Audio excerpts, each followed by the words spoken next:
Et maintenant, direction l'univers de Galak-Nor et son œuvre intrigante Nessun Uomo e un'isola. Le titre « Aucun homme n'est une île » évoque déjà un dialogue entre l'individuel et le collectif. Mais comment cela se traduit-il dans l'œuvre ? Nessun Uomo e un'isola revisite des scènes mythologiques classiques en y intégrant des éléments contemporains comme des emojis et des codes de la pop culture. À travers ces 10 drapeaux peints, Galak-Nor crée un lien entre les allégories antiques et notre langage visuel numérique. Fascinant. Mais pourquoi choisir cette combinaison entre antiquité et emoji ?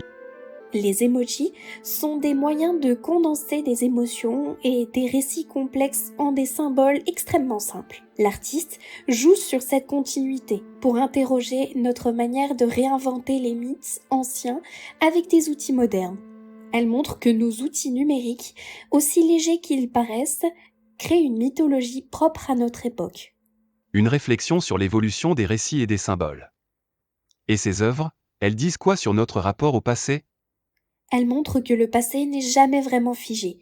Galak-Nor questionne la manière dont on réinterprète les récits historiques à travers des filtres contemporains. C'est une exploration des intersections entre mémoire collective et culturelle numérique. Ces 10 drapeaux sont comme 10 selfies d'individus séparés, mais pourtant ils appartiennent à une même histoire. Et dans le cadre de l'exposition, comment cette œuvre s'inscrit-elle ? Elle dialogue parfaitement avec le thème des croyances modernes. Galak-Nor nous montre comment nos récits actuels, mèmes, emojis, pop culture, deviennent des mythes à part entière, tout en restant influencés par les récits antiques.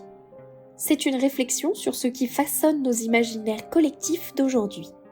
Une œuvre à la fois visuellement accrocheuse et conceptuellement riche. Et comment est-elle présentée ? Les drapeaux captent immédiatement l'attention avec leurs couleurs vives et leur mélange d'éléments antiques et modernes. Chaque œuvre invite à un jeu de décryptage. Est-ce une allégorie mythologique ou une critique de notre obsession pour le numérique ?